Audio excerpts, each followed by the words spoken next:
Jangan sesali hidupmu, tapi peluk panggilanmu, supaya teman-teman dan saya tidak gampang ditipu oleh setan. Waktu kita tahu siapa kita di dalam Kristus Yesus, maka di dalam setiap musim kehidupan kita nggak akan menyerah. Karena kita bukan berjalan menuju kepada kemenangan, kita berjalan dari kemenangan kepada kemenangan. Yohanes pasal yang ketiga, ayat yang ke-16. Baru setelah itu kita masuk ke Roma 8. Alkitab berkata dengan jelas, karena begitu besar kasih Allah akan dunia ini, sehingga ia telah mengaruniakan anaknya yang tunggal. Katakan sama-sama tunggal. Kalau tunggal berarti berapa? Satu. Supaya barang siapa yang percaya kepada anak tunggal ini tidak binasa, tetapi memperoleh kehidupan yang kekal. Catat, kebinasaan bukan hanya masuk neraka, sebab orang yang akan berakhir di neraka sudah binasa waktu ada di bumi. Sebab kebinasaan bukan waktu orang nyemplung di dalam neraka. Waktu saya pelajari di bahasa Yunaninya, teman-teman tolong catat di buku kalian. Binasa artinya di bahasa Yunaninya hidup yang sia-sia.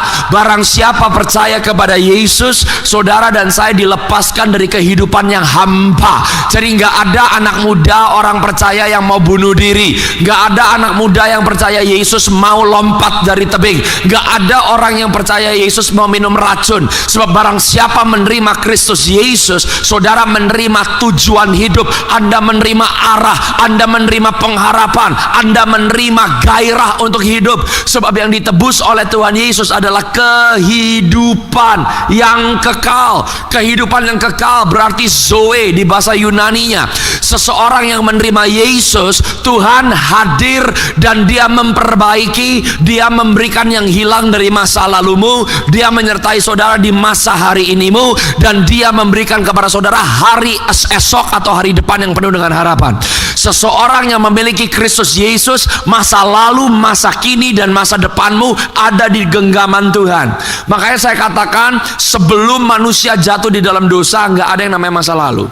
Masa lalu itu nggak perlu buruk. Nostalgia, kenang-kenangan. Anda pernah liburan, Anda pernah dikasih mainan, Anda pernah ngalamin sesuatu yang indah. Seringkali banyak orang hanya mengenang masa lalu. Kalau saudara punya Yesus, tidak ada masa lalu. Sebab masa lalu adalah setiap keadaan dan waktu di dalam kehidupan teman-teman waktu Tuhan gak hadir. Kalau Tuhan hadir di dalam kehidupanmu, yang saudara miliki adalah masa depan. Sebab Tuhan selalu menjanjikan hari esok yang penuh dengan harapan. Masa terbaik seseorang di dalam Tuhan itu ada di masa depan. Tapi kalau saudara dan saya tidak mengenali identitas kita, sadar gak? Waktu ular datang kepada Hawa, by the way, sebelum kejatuhan manusia di dalam dosa, binatang bisa ngomong. Oke.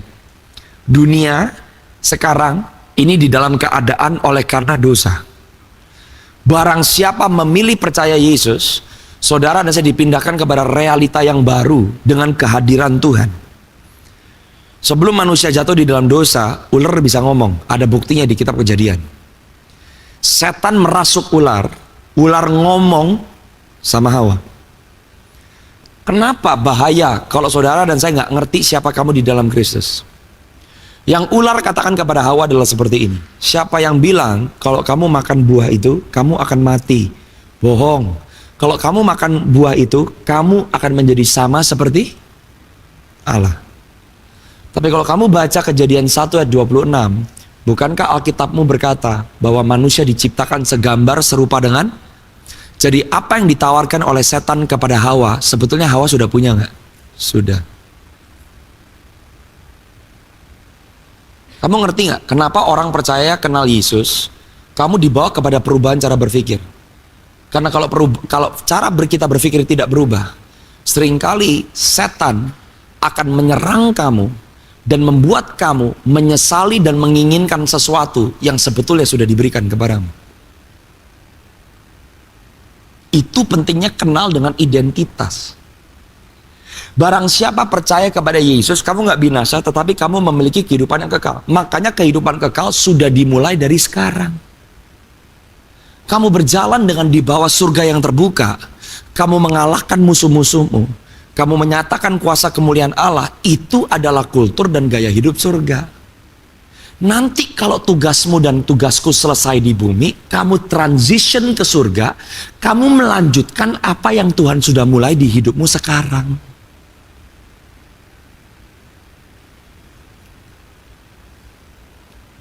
Kenapa Tuhan menyatakan dirinya lewat mimpi, penglihatan, dan bahkan hal-hal yang supranatural? Karena itu udah jadi bagian hidupmu. Kenapa? Kamu anak. Sekarang buka Roma 8 ayat 29.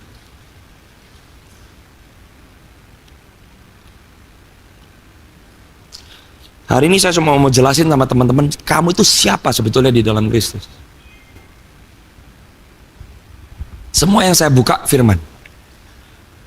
Makanya kenapa semua orang harus belajar mencintai firman? Alkitab mengajarkan. Gimana sih supaya kamu bisa mengalami perjumpaan dengan firman, yaitu Yesus Kristus? Gimana kamu bisa kenal seseorang kalau kamu nggak mau membangun sebuah tabiat untuk mengenal? Jadi firman tuh nggak cuma dibaca, ngafal firman penting. Nginget firman penting, memperkatakan firman penting, mendoakan firman penting, mempelajari firman penting. Makanya saya kasih tips kalau di rumah baca Alkitab, baca yang keras supaya telingamu dengar. Kamu pingin tahu Tuhan, kamu pingin dibawa lebih dalam lagi, kamu harus buka kamus. Saya nggak bisa ngerti ini kalau saya nggak belajar. Makanya ada waktu saya lagi duduk di rumah, waktu saya belajar, saya bisa duduk berjam-jam. Ngapain saya? Saya belajar. Ada waktunya firman datang ke kamu, tiba-tiba kamu nggak tahu ayat itu ada, itu meledak di dalam roh kamu. Contoh, saya mau pindah ke Indonesia tahun 2023 bulan Oktober, Tuhan ngomong sama saya lagi duduk di ruang tamu. Kejadian 31 ayat 13, saya nggak tahu itu isinya apa. Waktu saya buka Kejadian 31 ayat 13, saya udah tinggal di Amerika 22 tahun. Saya nggak pernah mimpi Tuhan bawa balik. Tapi saya lahir baru umur 12 tahun, tepatnya tahun 2003. Saya tahu saya akan dibawa pulang, makanya bahasa Indonesia saya nggak mau sampai hilang. Karena dari saya lahir baru, saya tahu saya akan diutus kepada rakyat, umat, atau orang-orang saya sendiri, yaitu orang Indonesia. Coba bukain Kejadian 31-13. Saya syok. Nggak ada nama Michael di Alkitab. Tapi kalau kamu bergaul dengan Yesus, firman akan bicara sama kamu. Karena ini pribadi, ini bukan tulisan mati. Saya lagi duduk di ruang tamu, saya nggak tahu Kejadian 31 ayat 13 itu isinya apa. The moment saya buka, saya pengen pingsan. Ayatnya ngomong kayak begini. Kejadian 31 ayat yang ke-13. Ada nggak? Hah? Ada ya? Bisa dimunculin nggak? Nah, 13, bukan 33. Kejadian 31 ayat 13. Yang operator mana ya? Oh, hebat. Oh, di situ. Oke. Bayangin loh. Saya anak 2. Anak pertama saya nama tangannya Betani. Anak kedua saya namanya Bethesda. Tuhan udah ngomong sama saya dari 2 tahun yang lalu. Kalau kamu punya anak ketiga, nama tangannya harus Battle. Jadi waktu saya baca ayat ini, saya shock.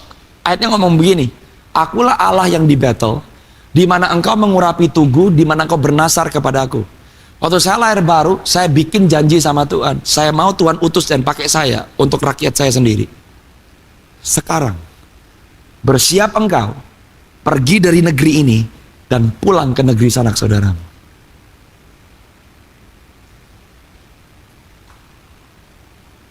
Dan bulan Juni, waktu keluarga saya masuk ke Indonesia, istri saya hamil Battle.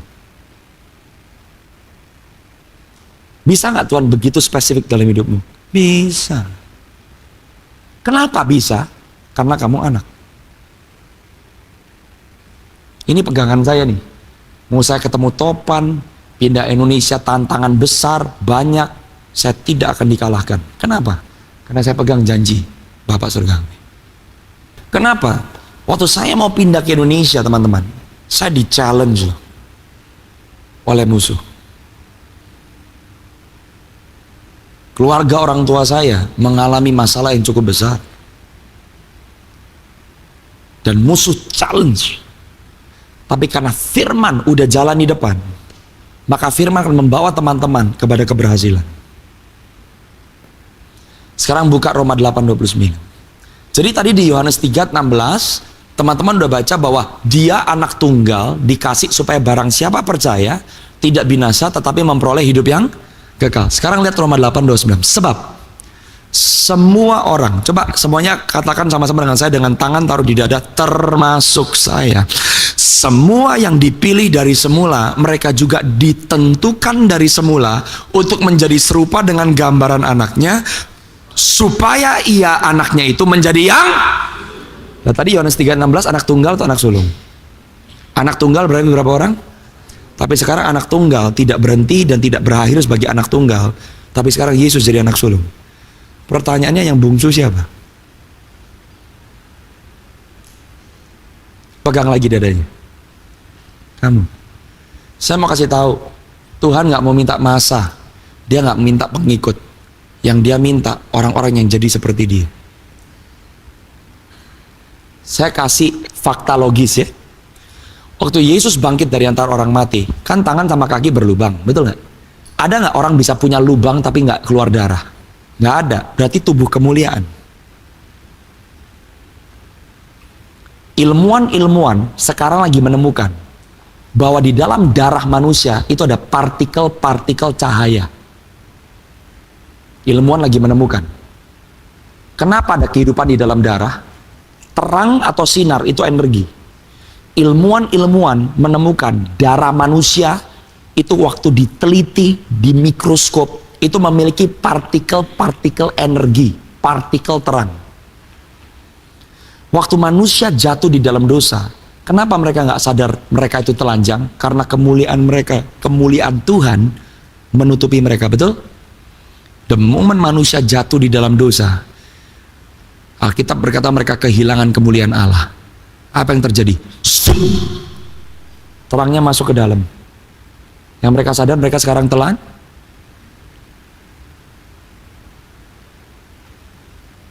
Yesus bangkit dari antara orang mati, tangan bolong, kaki bolong. Kok nggak keluar darah?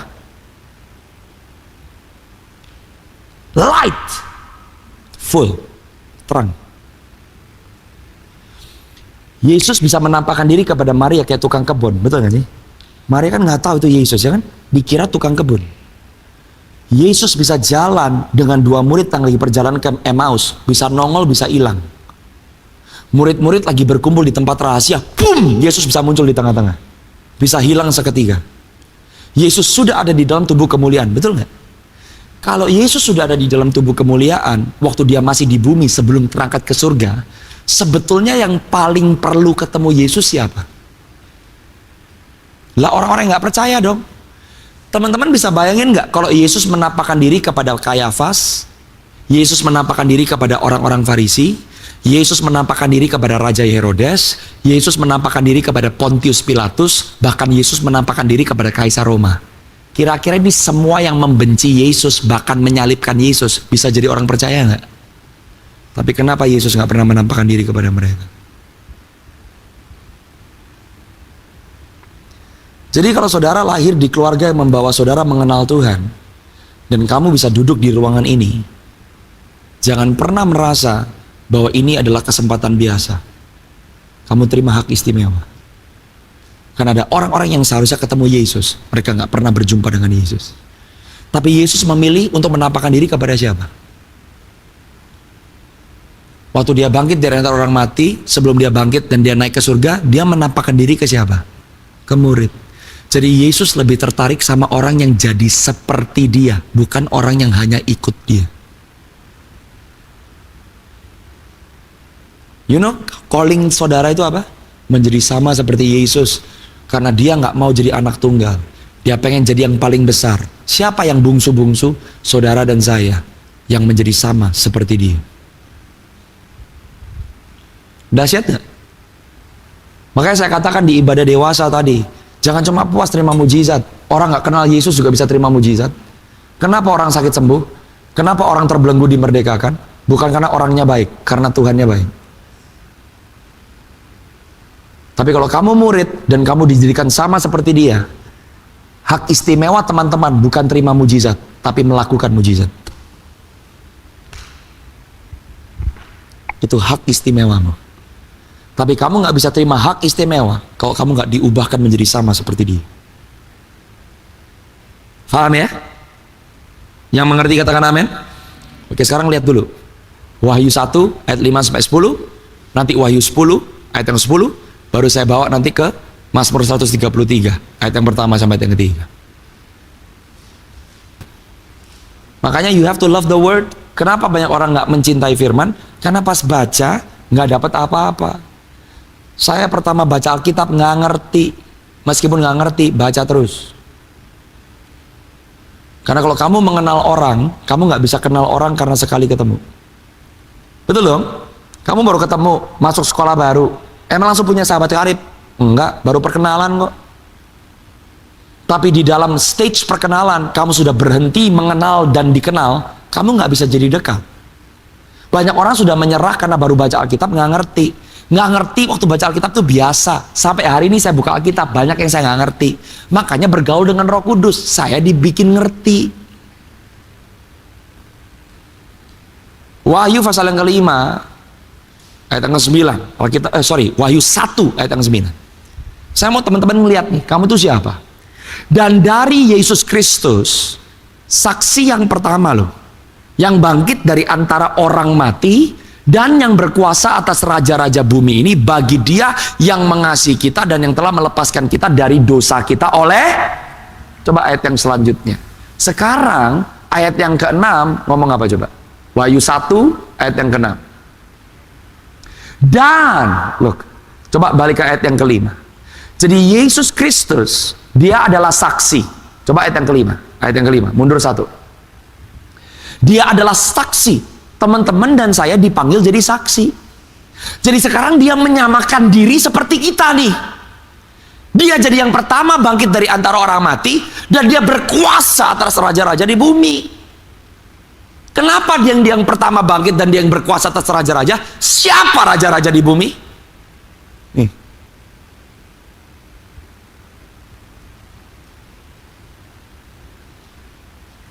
Satu, kamu dilepaskan dari dosa. Tapi kalau kamu udah dilepaskan dari dosa, berhenti di situ, nggak lengkap. Harus masuk ke ayat yang selanjutnya. Dan ayat yang ke-6, menjadikan kita sebagai suatu kerajaan imam. Nah, kalau kamu nggak jadi imam yang rajani, kamu nggak bisa mempermuliakan Allah. Lihat ya, coba perhatikan ya. Kamu selamat, lepas dari dosa, tapi kamu lagi dijadikan suatu kerajaan imam-imam. Identitasmu berubah. Sekarang Wahyu 5 ayat 10. Hari ini saya mau jelasin sama kamu apa yang terjadi waktu Yesus disalib. Yohanes ngebaptis tuh nggak cuma nyemplungin orang di dalam air.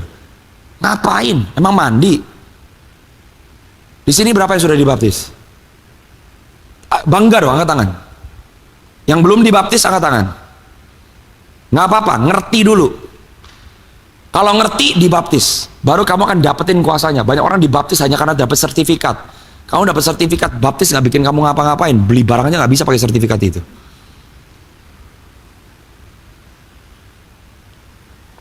Engkau telah membuat, look, kamu diselamatkan bukan karena upaya, tapi kamu menghidupi identitasmu di dalam Tuhan. Gak otomatis, kamu harus dibuat.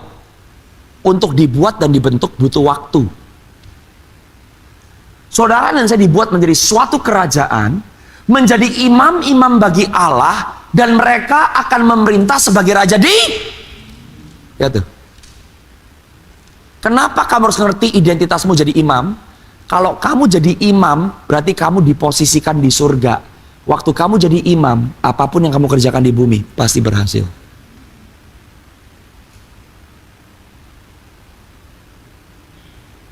Right? Karena imam urusannya bukan manusia dengan manusia. Imam urusannya Tuhan dengan manusia. Makanya hubungan kamu dengan Tuhan dipulihkan, supaya kamu dengan orang lain bisa dipulihkan. Kalau manusia tidak mengenali identitasnya dengan Tuhan dan siapa mereka bersama dengan Tuhan, kamu akan nginjek orang. Kamu ditetapkan Tuhan untuk memerintah di bumi, bukan nginjek orang.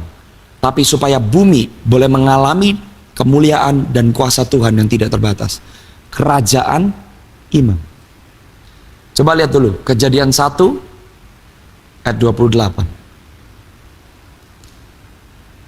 Saya cuma mau bercerita hari ini supaya kamu nggak nganggap rendah dirimu sendiri. Keluargamu belum berubah, keadaan perekonomian belum pulih. Hidupin dulu siapa kamu di dalam Tuhan.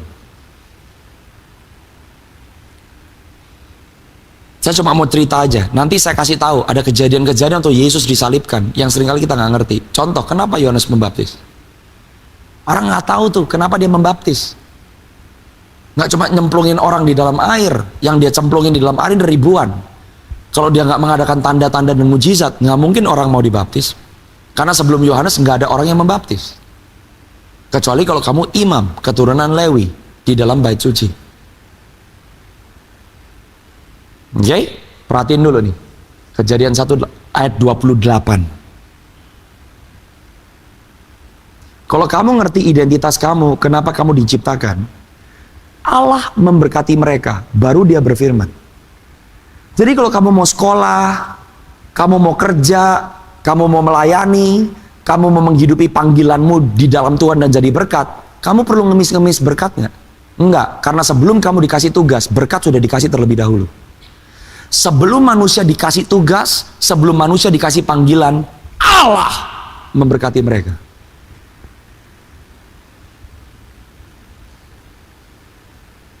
Bisa tenang gak? Jadi uang sekolahmu sudah dijamin Tuhan? Mobilmu udah dijamin Tuhan? Rumahmu udah dijamin Tuhan? Udahlah. Kalau kamu ngerti siapa kamu, lihat. Kalau saya duta besar Republik Indonesia, saya diutus sama negara Republik Indonesia ke Amerika. Itu bukan negara saya, betul ya? Rumah saya di Indonesia, betul? Keluarga di Indonesia ya? Aset saya semua di Indonesia kan? Tapi kalau saya duta besar Republik Indonesia sampai di Amerika, saya ngemis-ngemis di pinggir jalan minta makan roti? Kenapa enggak? Kan bukan negara saya. Karena saya duta besar. Yang jamin makanan saya siapa? Republik Indonesia. Yang jamin kendaraan saya siapa? Republik Indonesia. Yang jamin tiket pesawat saya siapa? Republik Indonesia.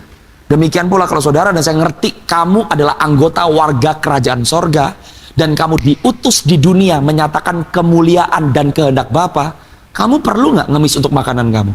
Enggak, karena kamu dijamin sama siapa? Surga yang utus kamu.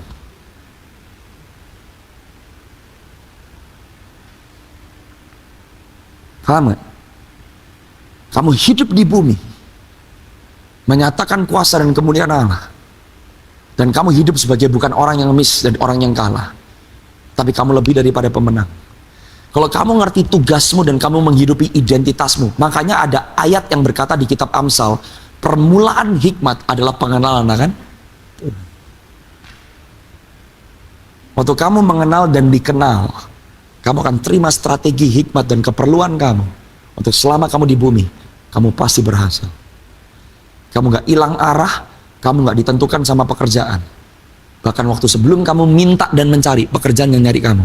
Sebelum saya melayani Tuhan sepenuh waktu, saya melayani Tuhan sepenuh waktu September 2018. Saya pernah jadi pengusaha kopi, saya pernah kerja buat Kementerian Perdagangan Republik Indonesia. Dua-duanya saya nggak pernah cari kerja, saya nggak pernah membangun usaha.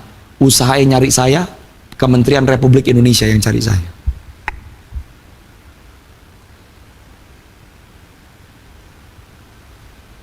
Saya nggak punya background international relation, saya nggak punya background international trade, saya nggak punya background perdagangan internasional. Tapi Tuhan buka pintu. Kenapa? Karena Tuhan perlu saya di tempat yang tepat, dengan orang yang tepat, untuk melakukan kehendak Tuhan yang tepat. Yang mau katakan amin. Yang mau katakan amin. Kamu adalah imamat yang rajani. Waktu hubungan kamu dengan Tuhan pulih seperti imam, maka waktu kamu ada di dunia, kamu memerintah sebagai raja. Apa yang kamu lakukan? Kamu beranak cucu, kamu memenuhi bumi, kamu bertambah banyak, kamu menaklukkan bumi. Dan apa yang saudara lakukan? Anda menyatakan kerajaan sorga menjadi nyata di bumi. Ini panggilan saudara. Ini adalah rencana Tuhan dalam kehidupan saudara. Sekarang bukakan buat saya Mazmur 133 ayat yang kedua.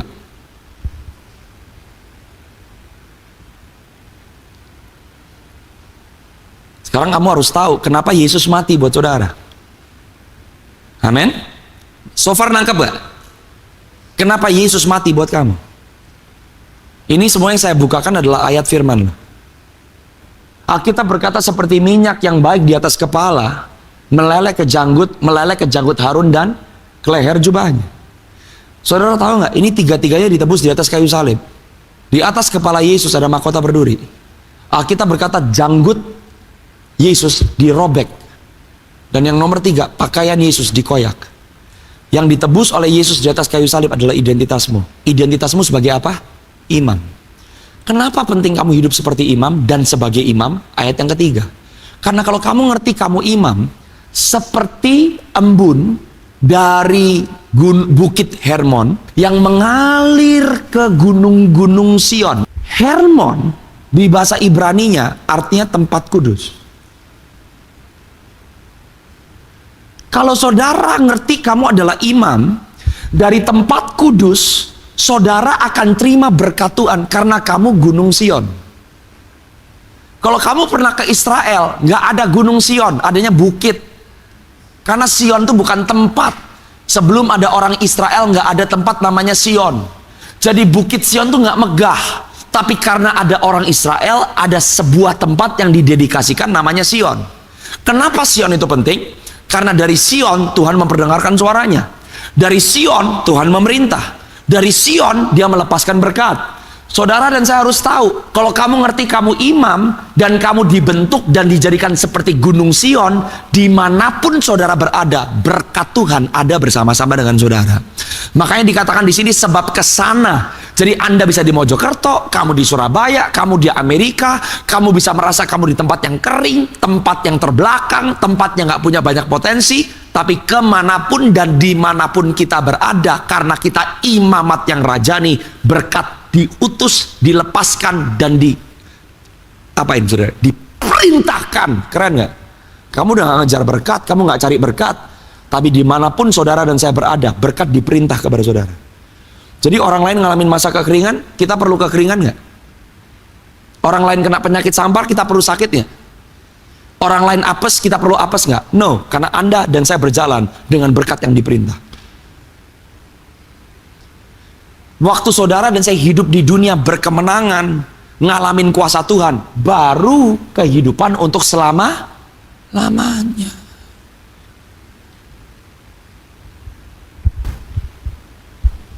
Jadi kalau kita hidup di dunia kayak di neraka, hanya berpikir waktu mati masuk surga, tunggu dulu. Kemungkinan besar nggak terjadi.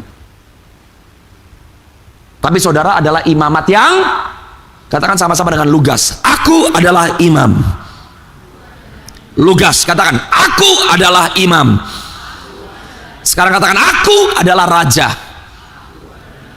Imamat yang rajani. Lukas 1 ayat yang kelima.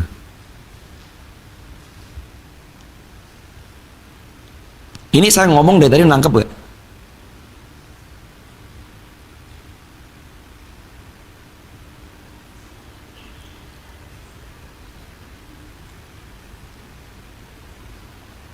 Sekarang saya mau jelasin bahwa pengorbanan Yesus adalah untuk merestorasikan identitas teman-teman. Ya, ya. Pada zaman Raja Herodes, ada seorang imam yang bernama Zakaria dari rombongan Abia. Istrinya juga berasal dari keturunan Harun. Nama istri Zakaria adalah Elizabeth. Jadi dua-duanya imam atau enggak? Imam. Zakaria adalah dari rombongan Abia. Rombongan Abia itu keturunan Imam Zadok. Imam yang dapat janji dari Tuhan bahwa selama-lamanya kamu dan keturunanmu akan punya tempat di hadapan hadiratku. Jadi bukan imam ece-ece, imam yang sangat berpengaruh. Elizabeth pun adalah keturunan dari Harun. Jadi dua-duanya imam, betul ya? Nah, ayat yang ke-6. Tiba-tiba malaikat Tuhan datang ke Zakaria sebab Elizabeth ini mandul. Nah, kenapa akhirnya Yohanes Pembaptis yang mempersiapkan jalan bagi Tuhan itu diutusnya kepada keluarga Zakaria dan Elizabeth?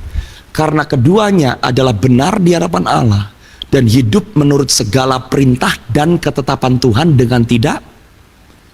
Kenapa kamu dijadikan sama seperti Kristus, punya karakter Kristus? Karena tabiat seorang imam hidupnya benar. Oke? Coba lihat ke saya udah mau selesai. Banyak dari saudara udah mulai ngobrol gelisah. Daripada saya buang waktu, dengan apa yang saya bisa katakan kamu ngerti. Karena Yohanes Pembaptis bapaknya imam sama ibunya imam.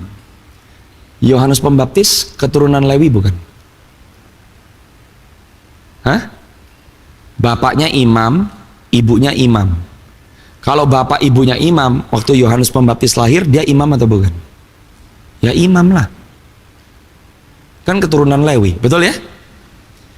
Jadi seharusnya Yohanes Pembaptis itu kandidat besar jadi imam besar atau enggak? Ya. Tapi siapa yang jadi imam besar? Kayafas. Yohanes Pembaptis di mana? Dibuang. Kayafas ada di bait suci. Bajunya mewah, jabatan resmi. Tapi Kayafas menyalibkan Yesus. Yohanes Pembaptis bukan imam besar yang resmi, nggak pakai baju mewah. Alkitab berkata dia pakai baju bulu unta, makanannya belalang. Tapi orang yang ini mempersiapkan jalan bagi Yesus. Kita mau jadi yang mana? Kamu ke gereja hanya karena kamu kerok tiap hari Minggu. Kamu merasa kamu Kristen. Kamu bajunya rapi. Tapi kalau kamu nggak kenal Tuhan, kamu imam palsu.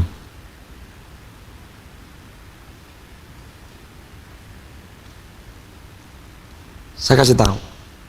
Kenapa waktu Yohanes Pembaptis berkata, bertobat sebab kerajaan Allah sudah dekat.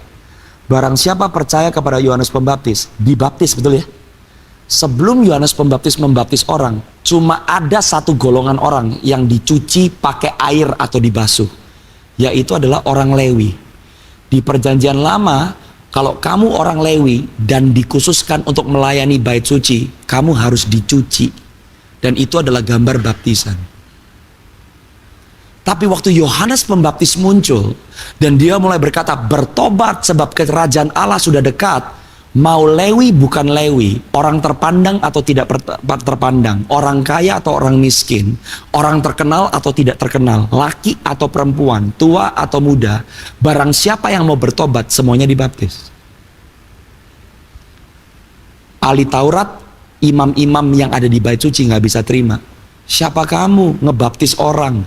Yang dibaptis cuma kita, orang Lewi. Yohanes Pembaptis sedang memperkenalkan karya salib Yesus. Apa karya salib Yesus? Mau kamu keturunan pendeta atau bukan? Mau kamu orang kaya atau bukan? Mau kamu laki atau perempuan? Mau kamu orang terpandang atau bukan? Barang siapa yang terima Yesus, barang siapa yang bertobat dan berbalik hidupnya dari jalan-jalannya yang jahat, saudara dan saya dibaptis dan saudara dan saya dijadikan imamat yang raja.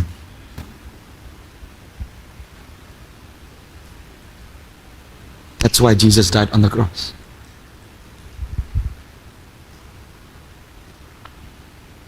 Sekarang lihat ya. Jadi Yohanes ngebaptis orang itu bukan cuma simbol. Waktu kamu ngerti identitasmu dan kamu dibaptis, waktu kamu keluar dari dalam air, kamu diposisikan di dalam roh, kamu bisa berfungsi sebagai imamat yang rajani. Makanya kamu diurapi Roh Kudus, kamu terima karunia, kamu terima jawatan kamu terima panggilan kamu terima kuasa dari tempat yang maha tinggi. Karena kamu nggak bisa jadi imam kalau kamu nggak diperlengkapi dengan kuasa dari yang maha tinggi.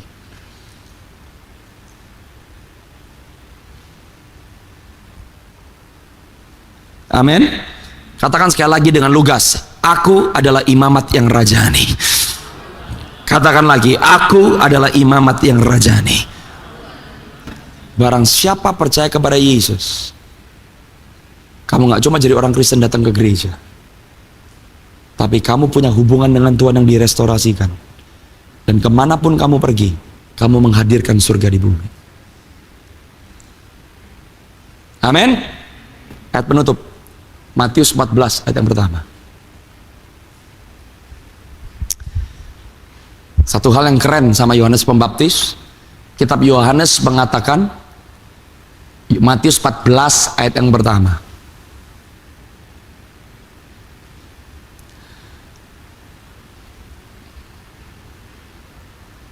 Oke.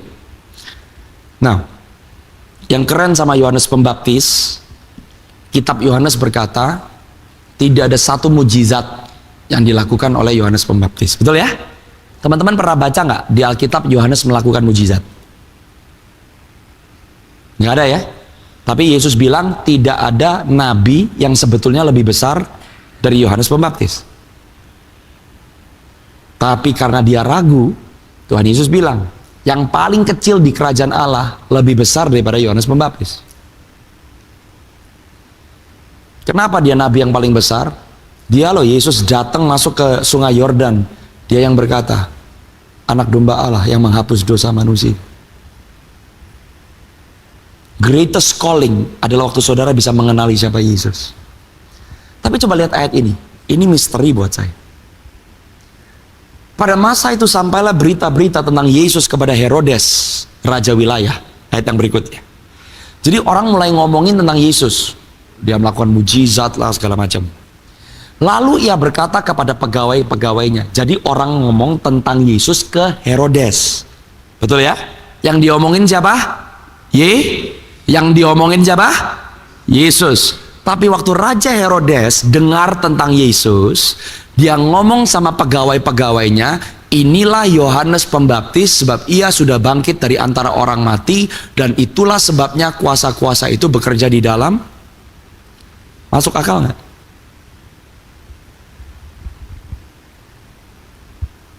Enggak. Satu, yang diomongin Yesus. Yohanes Pembaptis orang yang berbeda. Tapi kalau sampai raja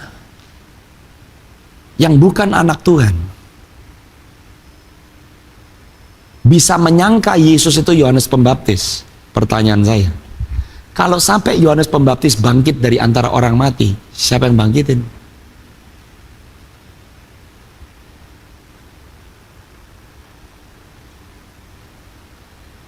Kalau sampai Yohanes Pembaptis yang bangkit sendiri dari antara orang mati, bukankah itu sebuah mujizat?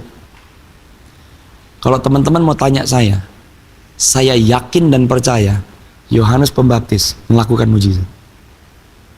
Tapi, katakan sama-sama dengan saya, tapi di kitab Yohanes dicatat, Yohanes Pembaptis ngomong kayak begini, aku harus semakin kecil, tapi Yesus harus semakin besar. Teman-teman sadar nggak? The moment Tuhan Yesus muncul, pelayanan Yohanes Pembaptis mulai ambles. Sampai ada 2 muridnya Yohanes Pembaptis ngomong gini sama Yohanes Pembaptis, guru, itu orang yang kamu baptis, sekarang dia juga baptis. Orang yang dia baptis lebih banyak dari yang kamu baptis. Tahu nggak jawaban Yohanes Pembaptis apa? Kalian berdua ikut dia. Keren nggak?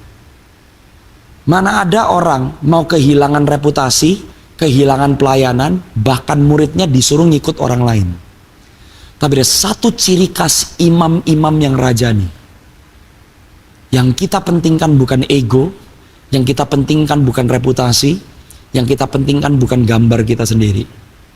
Yohanes Pembaptis rela dilupakan, asal Yesus tetap diingat. Gimana sampai kalau Yohanes Pembaptis ternyata melakukan banyak mujizat, tapi Yohanes Pembaptis dengan sengaja berkata, tidak ada satupun mujizat yang aku lakukan yang boleh dikenal atau diingat oleh orang.